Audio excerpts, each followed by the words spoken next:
cara é professor e pesquisador, teve uma carreira muito bacana no Criciúma Esporte Clube e eu tenho o prazer de receber aqui no programa Humanos de hoje, doutor Johnny Márcio, é isso? Posso chamar doutor? Pode. Pô, Sou doutor, professor. cara. Doutor em quê, Johnny? Em Ciências da Saúde. Por que você foi fazer mestrado, doutorado, para virar professor mesmo, estudioso, pesquisador? Esse era o seu sonho?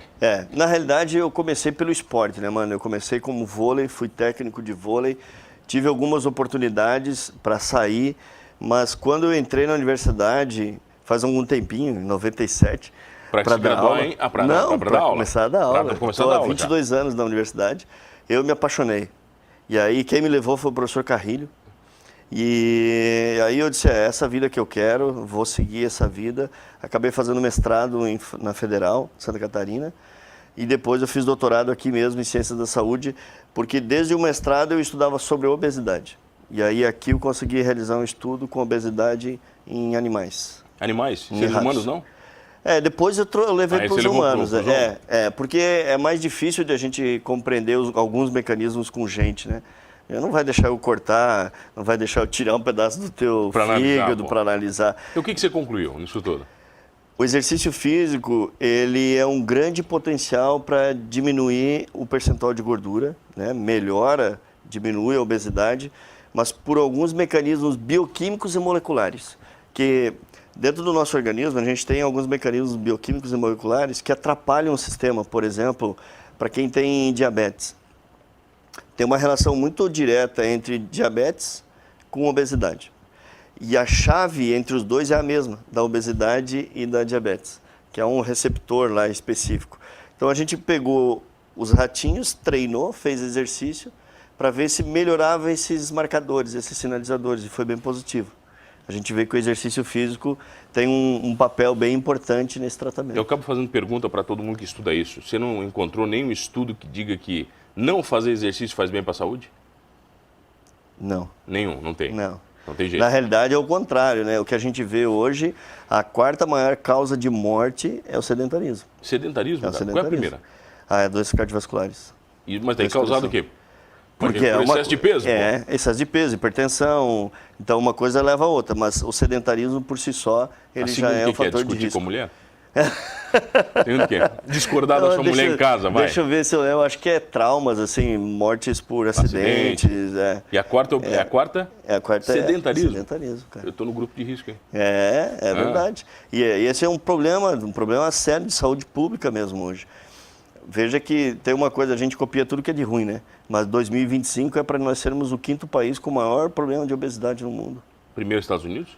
Estados Unidos, aí vem outros países subdesenvolvidos, mas é inadmissível quase o nosso país. Mas, Johnny, comer é base da pirâmide, cara. Acho que é por isso que as pessoas não encontram na comida problema, né? Porque comer faz parte do básico do ser humano, né? Mas é o que você come.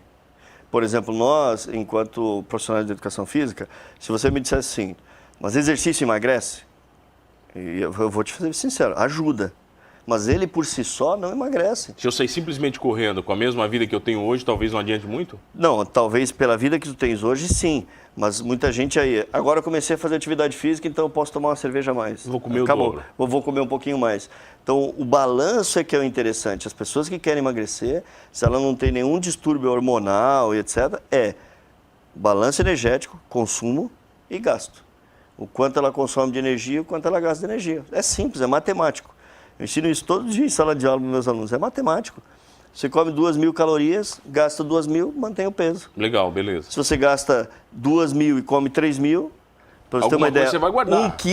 um quilo de gordura, mano, é igual a 7.500 calorias. Certo? Então, se você consumir, por exemplo, tem lanches que é uma bolachinha recheada.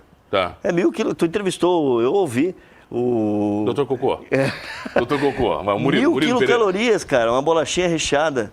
Perfeito? Então, veja, se você comer isso toda semana, uma por dia, você ganha 1 quilo de gordura. Se você não queimar... Sabe, uma vez eu conversava com uma educadora física, amiga minha, e a gente falava assim, perdi 1 quilo, achei que não é muita coisa. Ele disse, mano, você já botou 1 quilo, uma carne de 1 quilo numa balança? Você imagina que aquilo que você colocou na balança, que é uma porção, assim, né, Johnny? Uma porção significativa. Porção significativa. É isso de gordura que está no teu corpo, cara. Então a gente acha que 1 quilo não é nada, né? Mas tem outra coisa que também as pessoas têm que cuidar, mano, é que, o que é 1 quilo de gordura e o que é 1 quilo de peso corporal, que são coisas diferentes. Eu diminui 1 quilo na balança, não significa que você diminui 1 quilo de gordura. Que eu perdi gordura. Não, você talvez tenha diminuído água, pode diminuir massa magra, mesmo fazendo exercício, ou com uma restrição calórica diminuiu massa magra. Tem uma série de coisas, que não é só o peso em gordura. E aí que está a ciência do exercício físico. Essa é uma coisa que eu gosto. Tem algumas ondas aí de exercícios, né? Mirabolantes aí prometendo milagres. Toda semana, né? Toda semana alguém promete algum milagre. E não é assim. A ciência básica já nos diz que não é assim. E você conseguiu aplicar tudo isso no futebol? Nada? Nunca conseguiu aplicar nada? Não, eu consegui fazer coisa boa no futebol. Tá, mas aí... Não, olha, veja, assim, ó, qual é a coisa interessante. Não, qual foi a sua primeira passagem? Como é que foi a passagem pelo futebol? Bom, eu comecei com o Projeto Tigrinhos, né? Quando o Antenor Angeloni assumiu, ele convidou a professora Maria da Alfarra, que tu conhece. Imagina. E eu admiro demais. E ele Tive a pediu honra assim, de entrevistá-la já. Pô, ela é fantástica. Para mim, é umas pessoas mais, as cabeças mais... É iluminada, isso é iluminada. Ela abre a boca e eu paro, assim. Tem ela, o professor Edson Rodrigues. Eu tenho que trazer ela aqui, cara. Ela, o professor Edson Rodrigues, são pessoas que falam, eu fico, sabe? Ok, né? E aí ele convidou ela, pediu a ela, como ela trabalhava na universidade, que ele queria alguns projetos. E aí a gente levou, era a ideia do museu, a ideia do projeto Segundo Tempo, e eu fiz o projeto Tigrinhos. E o projeto Tigrinhos, a gente começou com 10 prefeituras e quando eu parei, estava com 42. Caraca. 3.500 crianças. Nesse interstício aí, assumiu como coordenador lá, gerente de futebol, o genro dele lá. Putz, agora fugiu o nome, estava com o nome na ponta da língua. O cunhado, né? Não o genro. E aí ele me convidou. Só, eu quero que tu coordenasse a base, para criar uma metodologia, um trabalho diferente, assim. E aí a gente topou. Aí a gente começou pelo projeto Tigrinhos, fazer um desenho de um projeto para que jogasse crianças para dentro. A última contagem que eu sabia, tinham 35 crianças do projeto que estão lá. Que estariam na base do Tigre. Que estão na base do Tigre. Que estão na base do Tigre para virarem profissionais. Exatamente. E aí a gente criou algumas coisas bacanas ali. A gente pegou a época do Roger Guedes, que era o Iago Maidana, era essa galera aí. Você falou de base, eu me lembro de uma... Cara, eu já vi há algum tempo, não sei se chegou a ver. É uma entrevista com o presidente do Barcelona. E é uma entrevista de 1990. Eu me lembro da entrevista. E ele falava na entrevista que o Barcelona seria um grande clube em meados de 2010... porque os investimentos que eles estavam fazendo naquele ano da base do Barcelona iam refletir 20 anos depois. E aí a gente viu o Barcelona se tornar o clube que tornou, né, trazendo estrelas da base para o... Eu não me lembro, acho que Iniesta, Xavi, acho que vieram Messi, o próprio Messi. Eu tenho um senão só dessa minha passagem no futebol. É porque a gente chama isso de ciclo olímpico. Ninguém forma um atleta em 1 ano, 2 anos. No mínimo hoje, conforme for a idade, no mínimo é 4 anos. São 4 anos. Mas o correto é a gente ter 8 anos de preparação para formar um atleta. E eu fiquei só 2 anos e pouco. E mesmo assim, nesse processo que a gente fez, eu posso dizer que eu fico muito feliz com isso. Saíram Roger Guedes, saiu o Barreto, o Iago Maidana, o Dodi. Esses meninos estavam tudo lá com a gente.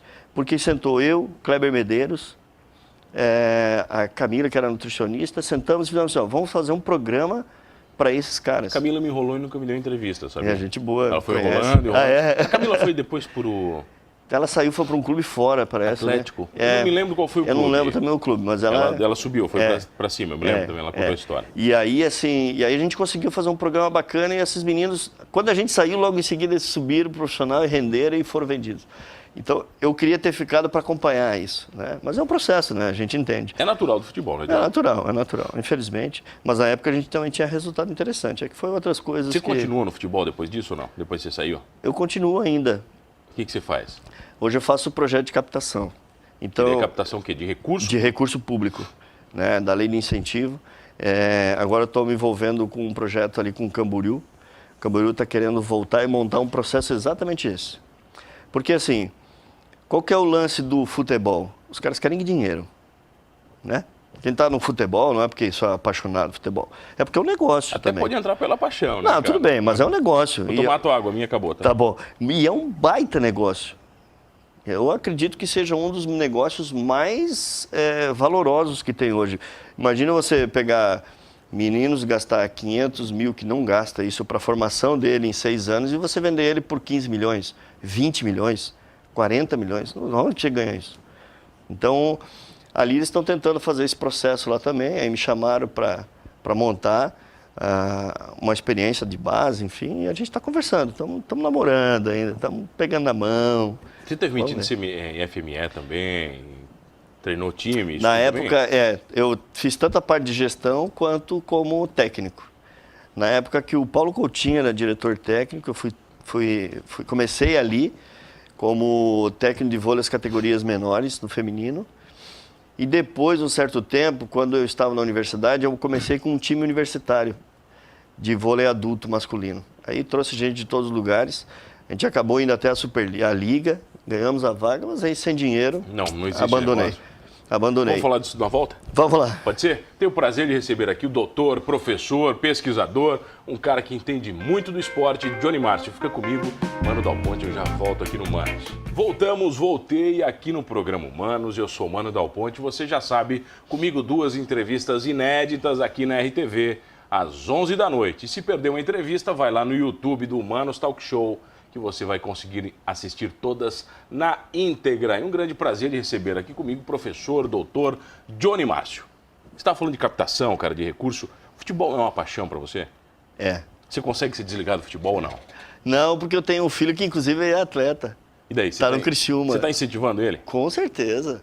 Às vezes dá briga, né? Ah, tem que estudar. Calma, tem tempo Quantos também. anos ele tem? Vai fazer 13 agora em julho. E tá jogando? No Criciúma. Na base? É goleiro. Goleiro? É É bom? goleiro. É bom Que goleiro. a opinião do pai não vale, John. Não, mas eu vou muito pelo lado técnico, assim, sabe? Ele, especificamente, eu acho que ele está num processo de evolução. Agora, a gente até conversou lá com os técnicos. Ele vai jogar por outras cidades, como Forquilinha, para pegar mais tempo de jogo.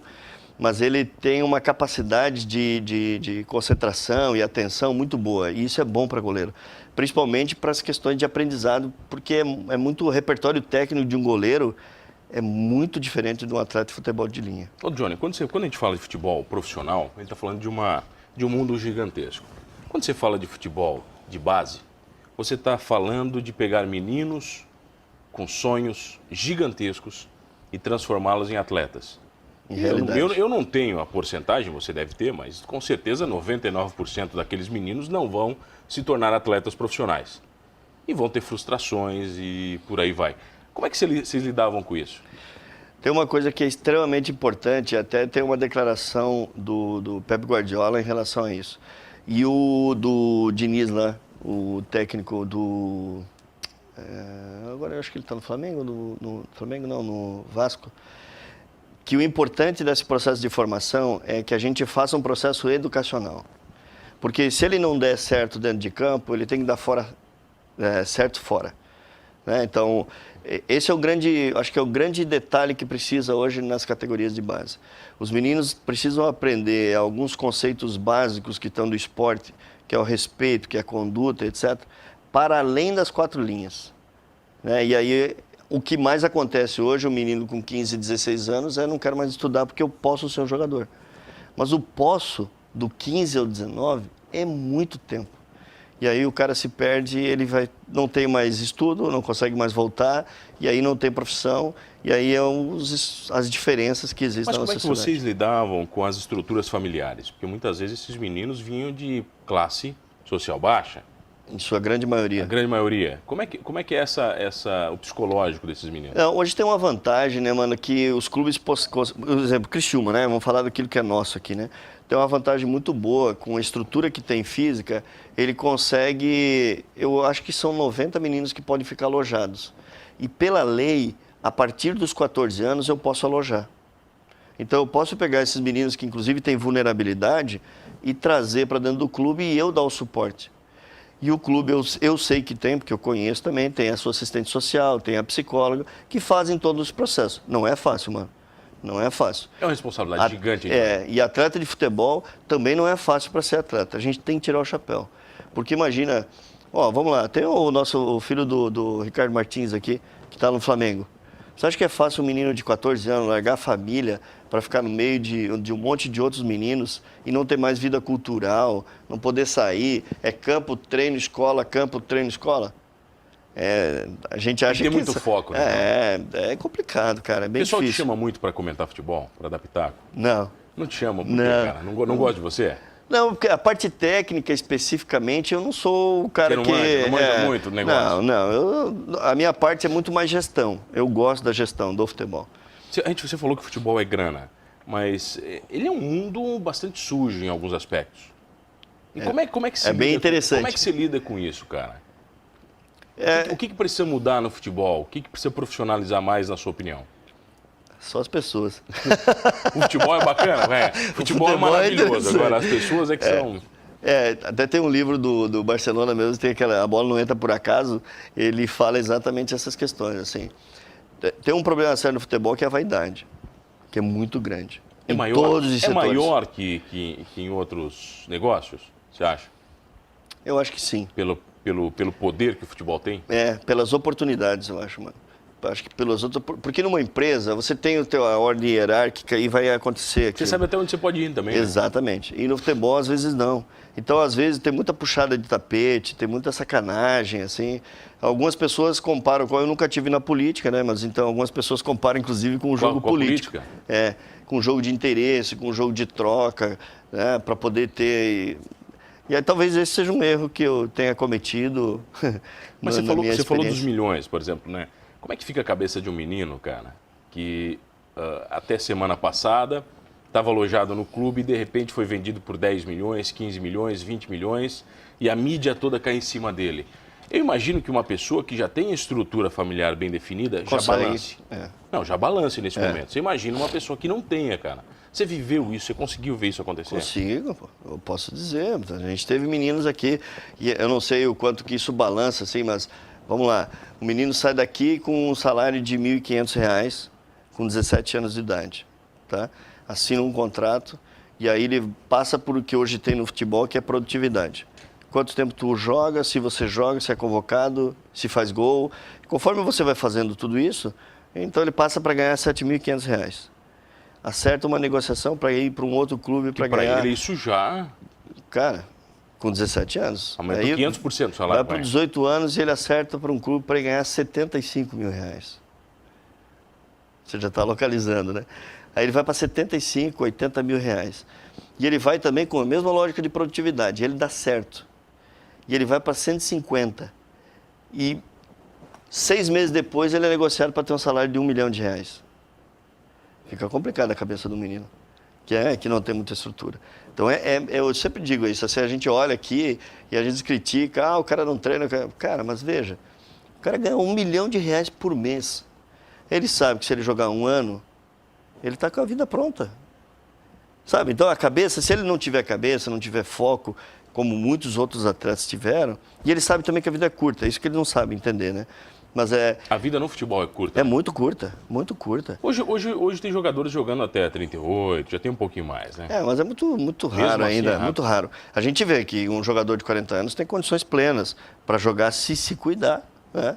A gente vê em outras modalidades os caras em alta competição.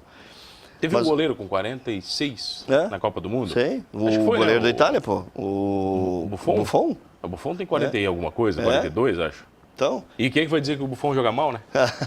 Queria ele no nosso time. Um braço só, né? O Buffon não pode vir. Entendeu? Então, assim, essa vida do futebol é muito doida, assim. Um salário é muito grande, é muito complexo entender a cabeça do menino, como você disse. E a maior parte dos meninos que vêm do futebol, eles são de baixa renda. São numa classe social menor. E aí não tem estrutura, às vezes, familiar. Às vezes a própria família vê agora como uma grande oportunidade. Salvei minha vida. Família agora, inteira, né? Claro, Ele tá bem, cara, agora... é complexo, é difícil. Você imagina a pressão que a família deve fazer também sobre esse garoto, né? É óbvio.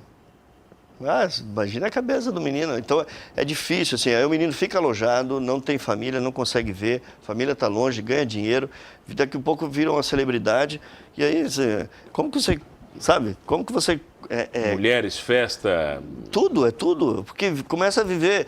Assim, a gente na época aqui teve a experiência, o clube estava na Série A, tinha alguns figurões, né? E os meninos da base, colavam neles. E era um processo natural, o menino da base queria aparecer. E o cara mais velho queria trazer o menino da base, que era o cara que... né, tem toda uma relação aí. Então, isso é complexo demais, é bastante complexo o futebol. Mudaria o que no futebol, se tivesse poder? Não entendi. Você mudaria o que no futebol se tivesse poder para mudar? Eu acho que eu mudaria o processo. Do que? De contrato? De formação. De formação. De formação. Veja, o São Paulo fez um negócio muito interessante. Sabe que quem coordena a base de São Paulo é aquele Criciúma, né? Foi nosso aluno, inclusive, o Pedro Ismânia. E o São Paulo criou, no antigo gestor que tinha da base, ele criou um processo muito legal.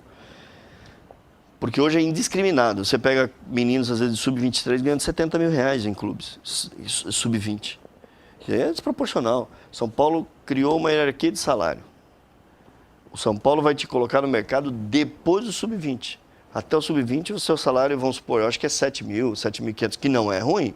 Salário bacana. Que não é ruim. Tem gestor de empresa não ganha isso, né? Porém, quando você roda depois pro profissional, aí o negócio... Então, se quiser vir aqui, vai vir pela filosofia de trabalho, não pela grana. E isso é bacana. Isso começa a dar uma outra qualidade no trabalho no futebol. Voltaria pro futebol, tranquilamente, se te convidassem? Para gestão? Sim. É. Voltaria. De boa? Não tem Voltaria. Não, eu acho que eu ainda vou voltar, mano, para fazer algo que eu acredito. É o meu tempo com o vôlei, o meu tempo de estudo, aquilo que eu tenho aí de vida, eu acho que eu posso fazer um dia ainda alguma coisa. E diferente. Não que tá, diferente. O que muda da carreira de gestor de futebol à carreira de professor? Qual é mais difícil, a mais dura? A carreira de professor não é fácil, hein? Não, mas todas as duas são gratificantes. Eu acho que são coisas diferentes. A carreira do professor é um desafio todo dia, né? Então, a carreira do professor faz com que eu todo dia esteja atualizado. Então, eu não posso... também não é fácil, né? Eu tenho que ter eu tenho que ter um tempo de leitura. Todo dia eu preciso ler. Eu preciso ler um artigo científico que saiu agora para dizer o que é o mecanismo disso. Falar artigo, eu estava lendo aqui, você tem 50 artigos publicados, pô. Mais de 100 resumos em congresso e 10 capítulos de livro. O que é isso? Essa é a minha vida acadêmica. Pô, você escreveu 10 capítulos de livros? Mas o que? Livros aleatórios? Não, livros relacionados à saúde, à qualidade de vida, você exercício um capítulo físico. Específico para um livro? Isso. Então, por exemplo, tem desde exercício físico em Alzheimer, exercício físico em soro positivo. Então, os caras montam um livro e convidam a gente para escrever algum capítulo que fale do exercício, fale de algumas Demora situações. muito para fazer esse material, Johnny? São materiais complexos ou não? Tem de tudo, mano. Tem artigos, às vezes, que são simples, que você vai lá, executa, por exemplo, 3 meses de intervenção num grupo, numa população, programa exercício, alimentação, avalia, faz análise estatística, dá o resultado, escreve. Então, 6 meses, 1 ano, sai um artigo. Tem coisa que demora mais. Mudança de comportamento, assim, essas análises demoram mais. Porque as pessoas são complexas. Complexas. Entender as pessoas. São complexas fora e no futebol. Meu bruxo, não dá tempo para mais nada, só para te agradecer. Eu que agradeço. Que prazer recebê-lo aqui. O prazer é todo meu. Espero vê-lo no futebol novamente. Vamos ver. Você volta. Tudo tem o seu tempo. Comigo hoje aqui o professor, doutor Johnny Márcio. E você já sabe, sempre 2 entrevistas inéditas aqui no Manos Talk Show. E não esqueça de uma coisa, sendo gordinho ou não, jogando bem ou não futebol, somos todos humanos.